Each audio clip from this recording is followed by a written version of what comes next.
Funciona? Se sent? Poso aquí. Bé, bona tarda a tothom. Buenas tardes. Good evening, everyone. First and foremost, I would like to thank you all for being here and for joining this Congress. I would like to thank Martín del Popolo, who's a member of the Panteras Gragas board, who has been coordinating our role in this panel discussion, and obviously Paloma, Carlos, and Ruth. I'm very grateful to all of you for agreeing to be part of this roundtable discussion. We will now discuss a topic which for years has been invisible, which is this LGTBIQA+phobia in sports. I would like to thank Yufek and Isabel Perez particularly, because when I spoke with her about this initiative, this program that we had, she understood that it was quite fitting and it could be part of today's Congress on women in sports. And Gerard, who's here as well, paying close attention to what I'm saying.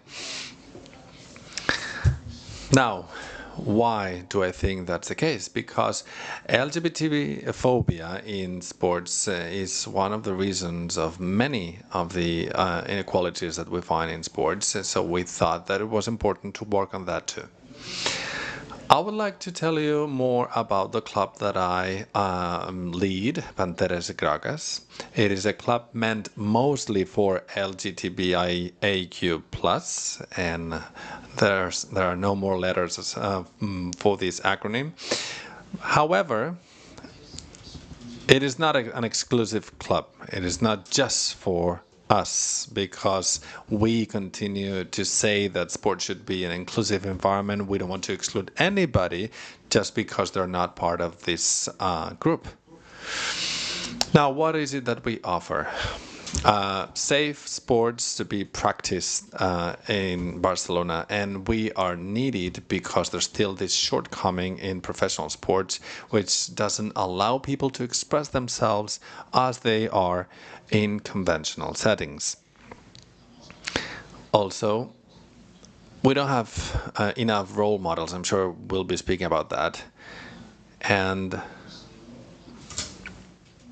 rumors that are spread regarding homosexuality of specific athletes, mostly men, because we understand there's a difference between male and female sports. And we also help with LGBTQ athletes so that they become more visible, even though some of them are amateur, because, well, we still need more role models. This coming weekend, we will have more than 1,300 people coming from all across Europe and the US. They will participate in an amateur championship. The goal is to have fun, to play sports, and to make this more visible. Now, the title for this roundtable, LGTBIQA+phobia in sports, present and future, is quite broad. But we want to approach this from the point of view of the media, which is why we have two people who work in the media and communication. I'll introduce them right away. And somebody else who practices sports as a member of our LGBT group. Ruth Gumbau is a journalist. She works at the Catalan TV, the TV3. She has broadcast and worked at the different TV stations from Andorra and Catalonia. She's a teacher at UOC University. She has been an anchor woman, a successful one with many viewers every day. So welcome. We have Carlos Martín, who's works for the Panenka magazine. He's the editor-in-chief. It's a monthly magazine on football history from a different approach, from a social and political approach. He had also worked at the Esportiu, a newspaper, at Media Pro, and also working for a satirical magazine. Paloma Pujol, 5 times world champion, footbag champion. We have a short video to show what footbag is.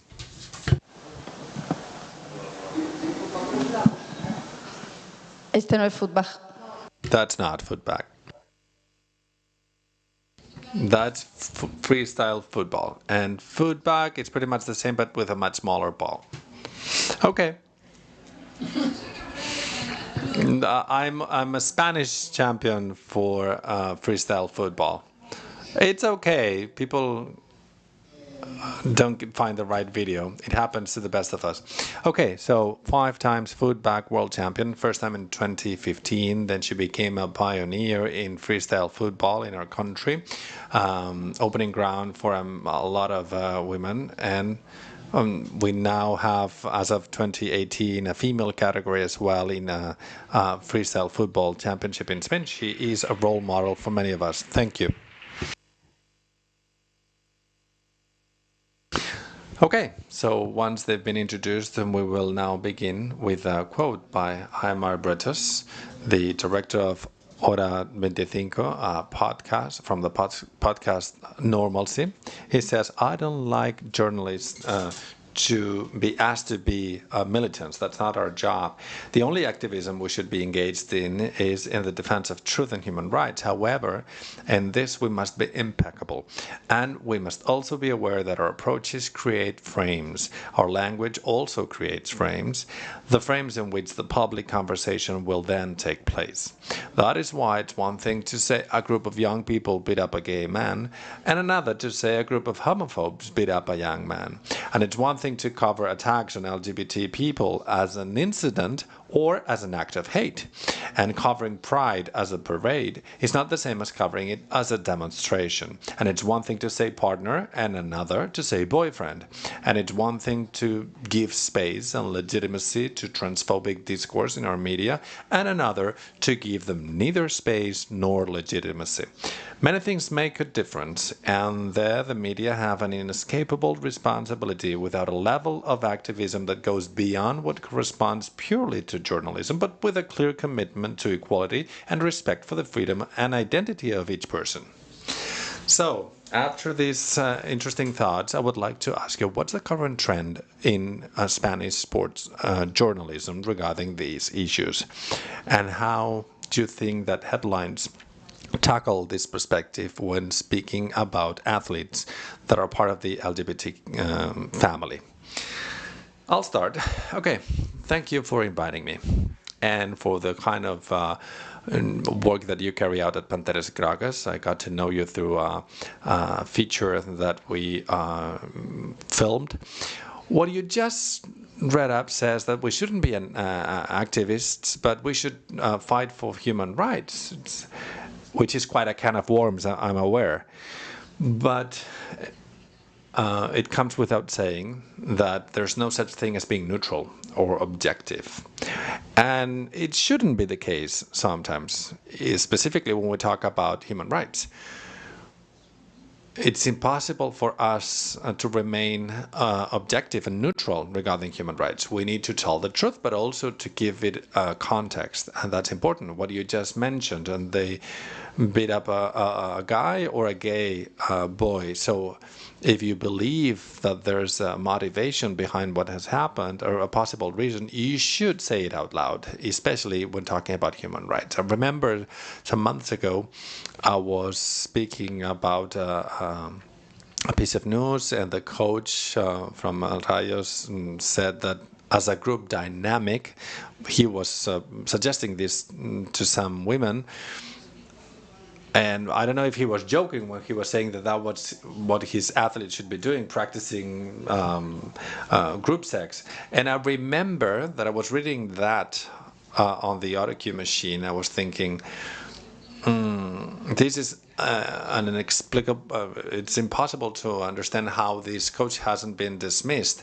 And I didn't doubt for a second that I shouldn't say it. And nobody told me off because I was saying, well, this is inadmissible. This kind of jokes shouldn't be allowed. It's an attack on us all as people.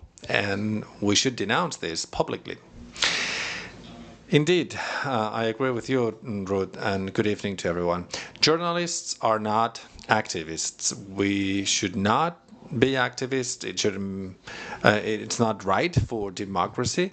However, we as journalists, when we study, we understand that the facts are king, and you need to treat them as objectively as possible, even though there's no such thing as being objective. However, I believe that in the past few years, we understood that language is very strong, and these kind of headlines that you just read, the way you phrase a headline, well, years ago, I didn't pay enough attention to this, but now when everyone has an opinion about these issues and we can all tweet about it, so we journalists are not the only people telling other people about the news, we, I think, have understand better how important language is and your word choice.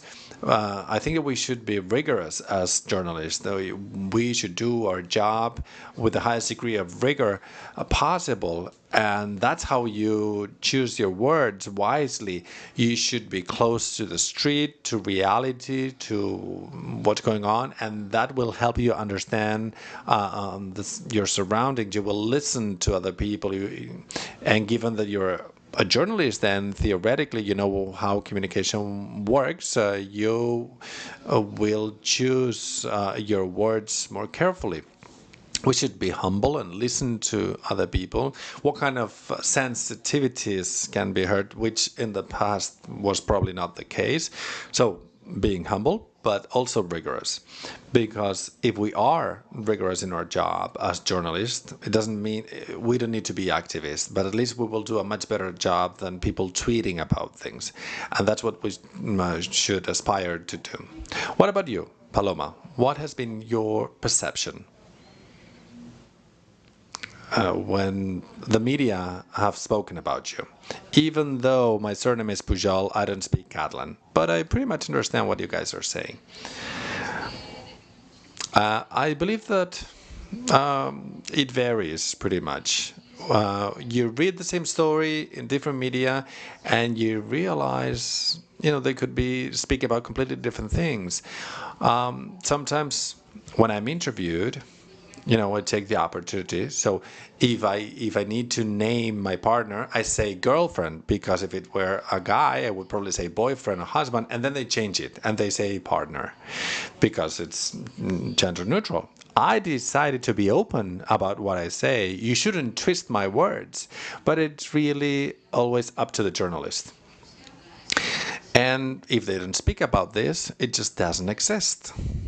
And I believe that sometimes they try to avoid that in headlines. There's a football show where an Australian player came out recently, Joshua, and they mentioned it in passing, but very quickly. And obviously they didn't post anything on their Instagram about that guy. And people may comment on that particular minute of the TV show. I believe that you have a very tough job, because you're probably hesitating all the time. What should I say? What shouldn't I say? And they add the word allegedly all the time. Well, Carlos, you were saying that when we give the news, and we need to be very careful when choosing our words. And you also mentioned the social media. We are being constantly observed, and obviously you may have haters and trolls, and you discard them, but sometimes they are right in what they criticize about you. I remember a case of maybe a player or a coach, and there was a media that spoke about her, and she said, with her friend, and she said in social media, well, she's not my friend, she's my wife, and they've been together for years. Okay, second question. Second idea, which has been brought up earlier. Do you think there's a difference between the discrimination that LGBT people suffer in the world of sports, whether we're men or women? Do you think that the type of sport and its traditional role in terms of gender is important as well? Well, I believe it is apparent that there are some roles that have been assigned to men and some other roles to women in sports too, just like it is in society. So, if you have a lesbian athlete or a gay athlete, I'm sure that they will get a different treatment. Let's say a Barca follower, they might feel more comfortable with a lesbian player than a gay player. And, well, that's a reality. There are historic reasons as well, because men's football became very popular all over the world at a time in which homophobia was everywhere, especially, in the pitch. If you had a player that, I don't know, looked very smart, and they would call him a fag, and that tradition has never vanished. So today we are seeing how difficult it is for any such player to come out. I believe that women obviously have been double victims here. They've been discriminated against. First, because of their activity as athletes, playing football. I mean, for years. But now we're seeing how important women's football is. Many female players, live their life openly with their partners, and some of them are members of the LGBT family. So it's in this case, it came from much earlier, even though some of those roles had been assigned, and maybe society has accepted them a little bit better than men. What about you, Paloma? What do you think? You're a woman, you play football, which traditionally has been assigned to men. My case is slightly different because I don't play regular football, only freestyle football. Even though it is true that we as women accept diversity a bit better. It just comes with the trade. However, men have a higher degree of homophobia, some of them internal homophobia. They might be closeted gays, and that's where we see a difference. If you go to a locker room in female sports and you like girls, nobody will judge you. Some of them are straight, some of them are lesbians, and it's okay. But if you go to a locker room being a man, and if everybody else knows you're gay, you just don't do it. You don't say it. You just think it's wrong. Because I'm not saying that you're not going to get the approval of everybody else in the world. You're not going to get the approval of your teammates because you have seen how you can be attacked and bullied by the team.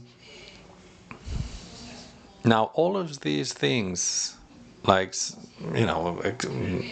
vulgar expressions that we use, I think that these are small steps that the coaches need to make, and not let these kind of jokes be used in their locker room or anywhere.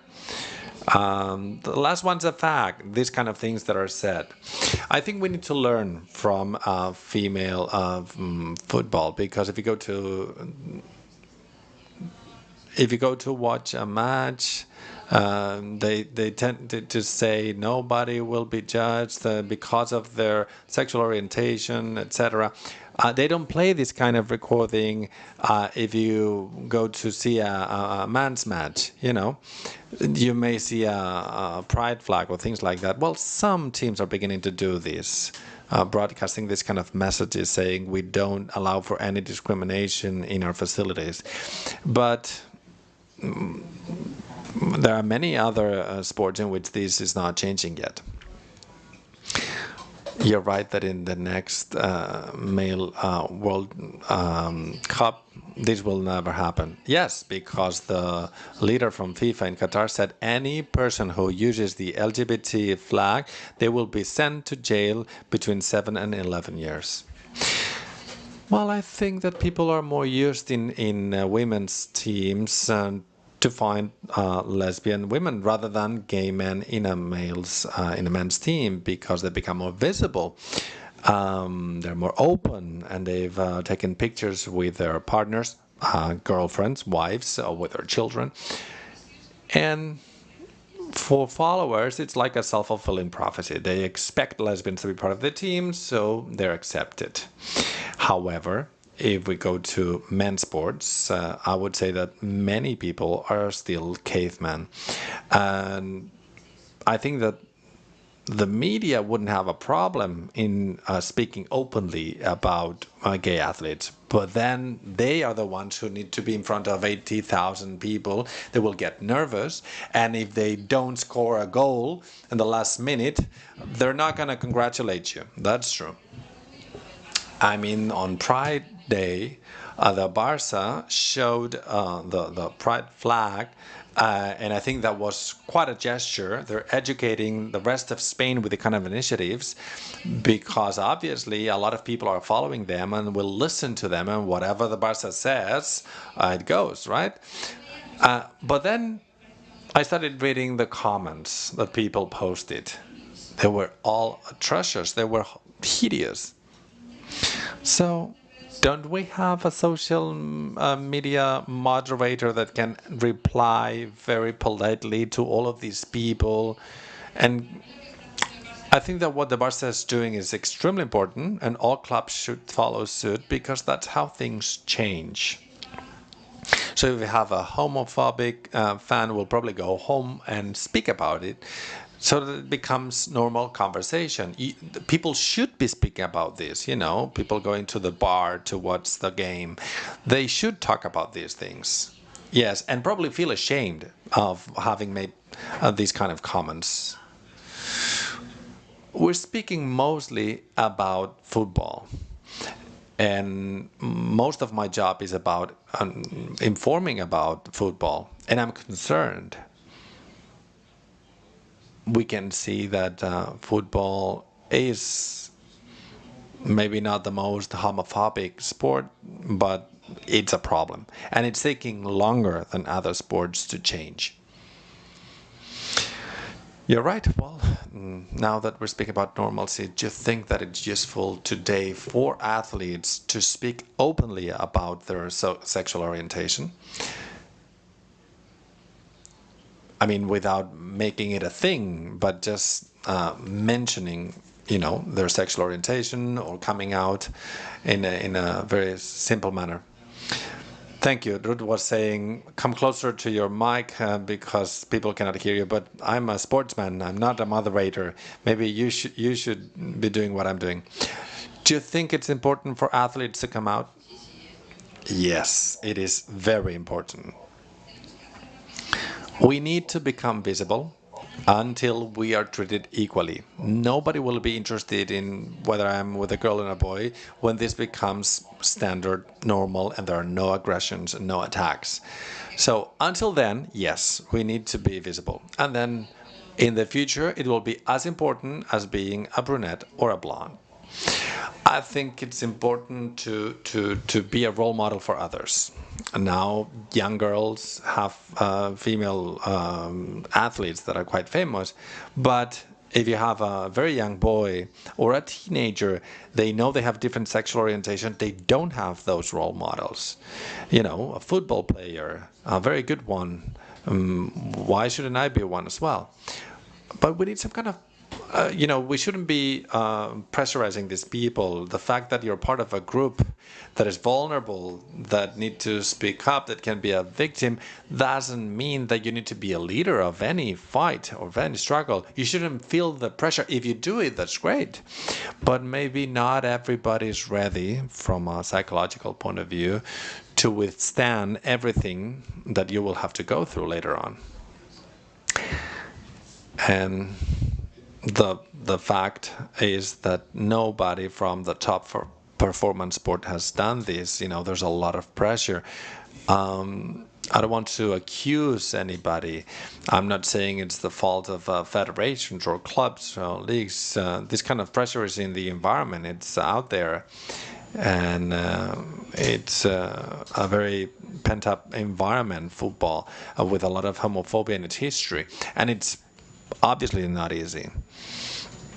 If we have a superstar sometime down the line taking that step, it will be an important turning point.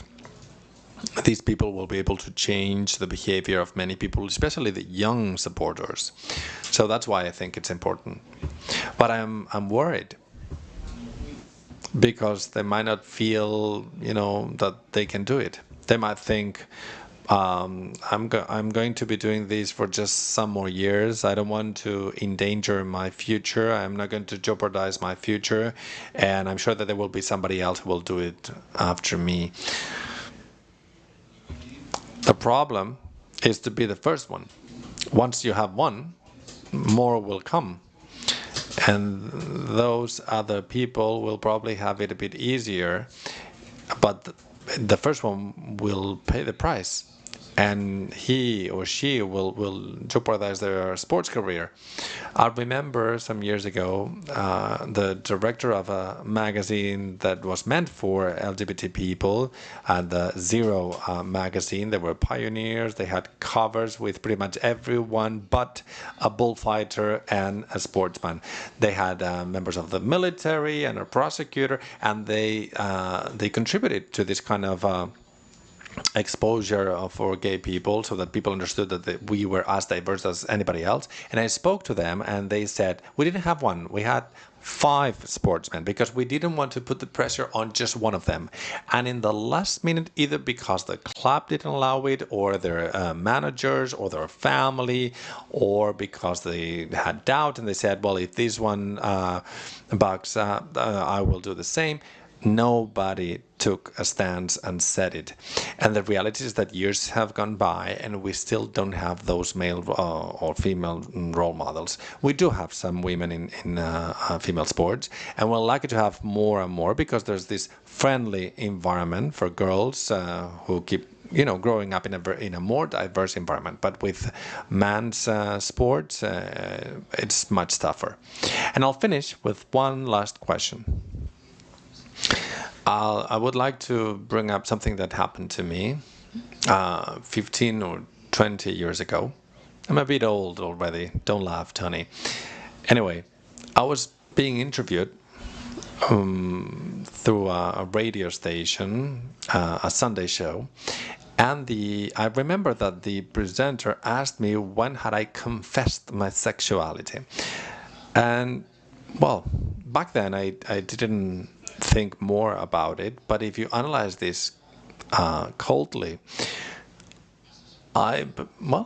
you start thinking that being a homosexual is a negative thing, a sin you've committed, and you need to repent.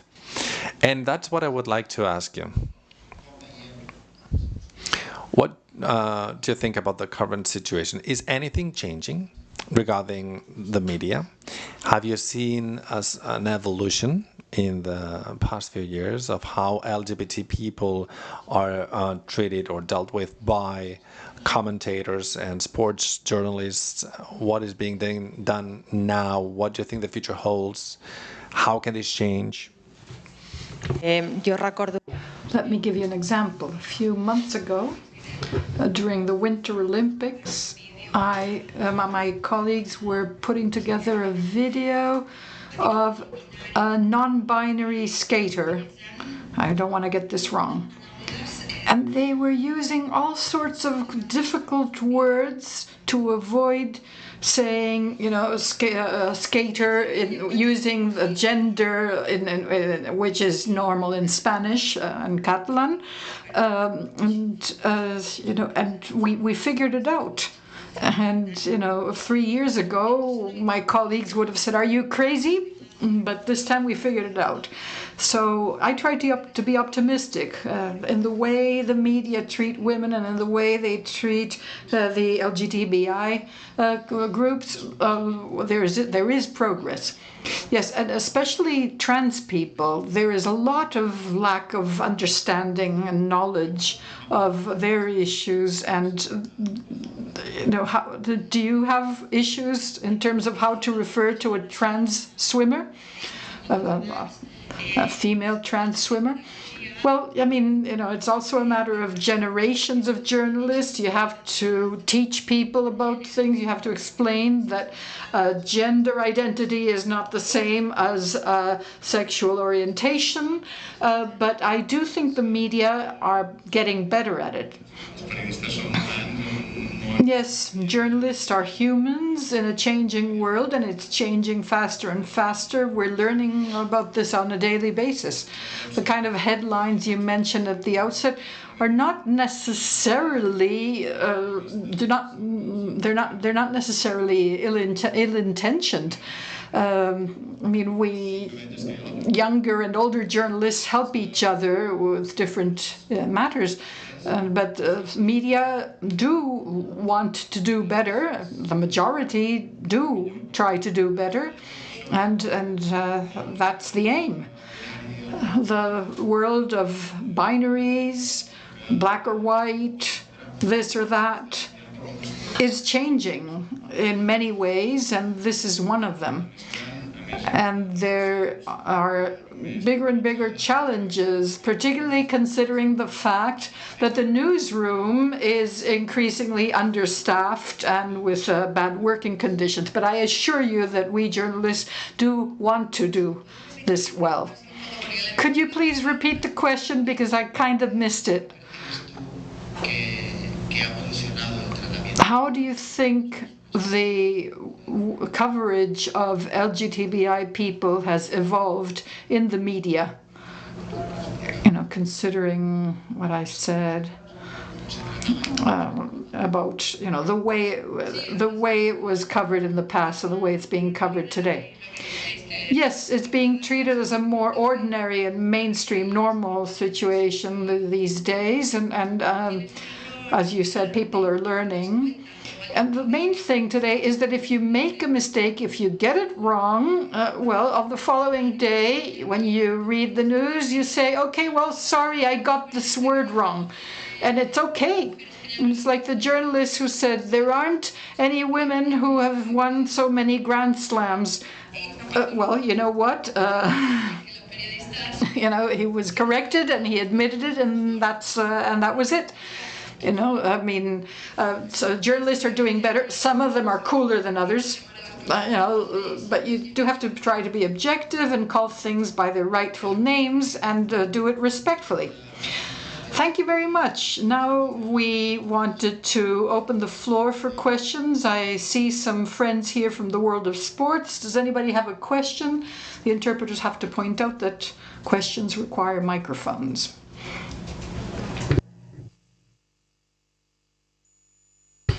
Thank you. If I may, I would like to first of all congratulate UFEC on organizing an event such as this.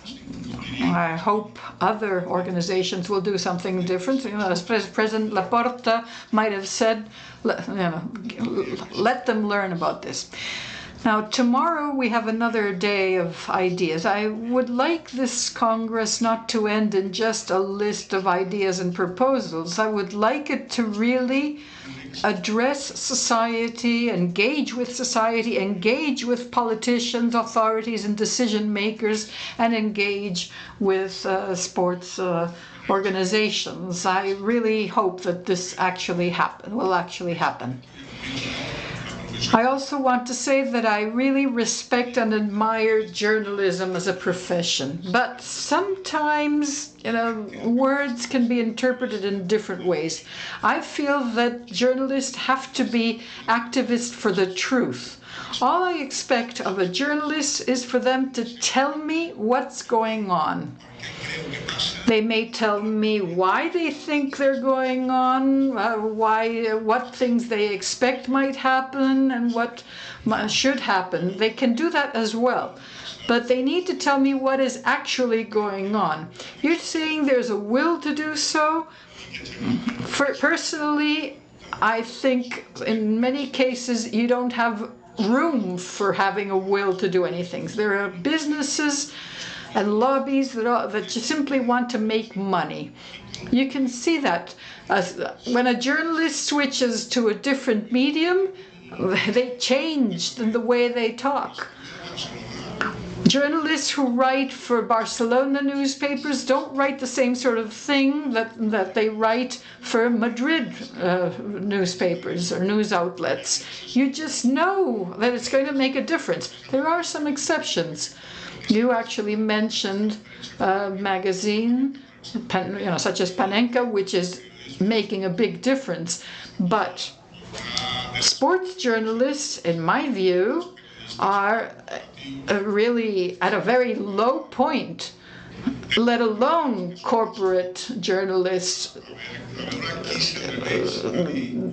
Corporate journalists for sports clubs, they have the line that they have to toe, and they can't make a misstep in the least. Now, you talked about football because it has so many followers, but when people talk about, oh, there's so much homophobia and racism in sports, yes, that's true, but it's the homophobia and racism that we have in society. It's not something that only happens in sports. So an effort needs to be made. People say, they lay the blame on football. Okay, it's probably happening more in football than in handball, simply because there's more of it, and you hear more about it. Lastly, I would like to talk about how athletes treat their fellow team members and their fellow players in terms of diversity in many areas. I think the sports federations and clubs have plenty of work to do. Well, these are thoughts, really, basically. I just wonder whether you agree with what I just said. Well, for the media, well, there are good practices and bad practices, and there's malpractice. And, there are people who try to do things properly and people who do things improperly on purpose. That exists as well. Well, personally, I have, in terms of pressure experienced, I've never had somebody, put the thumb screws on me for what I should say. But these things do exist. I'm not saying that when journalists get things wrong, they're always simply making an innocent mistake. There's always ideology behind what people say. There's, they have their own way of viewing the world. We would love for our take on the world to be the absolute truth, but it's only our take on the world which we try to make as rigorous and objective as possible. But we won't all agree. I do feel that most professional journalists try to apply good practices in a context in which it's very difficult nowadays. There's time for one last very brief question because we're really running short of time. We're running out of time. Okay, so to conclude, I would like to show you our 10 rules of good practices for sports media. And we've made this available to all kinds of media, not only sports media. And we make it available to people who write on behalf of clubs or whatever, and anybody, clubs or federations who has a question about mainstreaming and acceptance of LGTBIQI people in the world of sports. Feel free to contact us.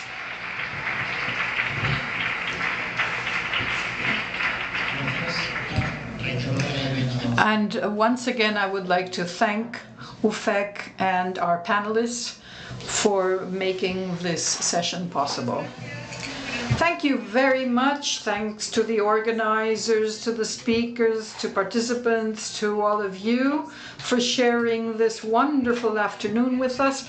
I will release you shortly. We'll see you tomorrow as of 9:30, and that's it for today. Good evening, good night.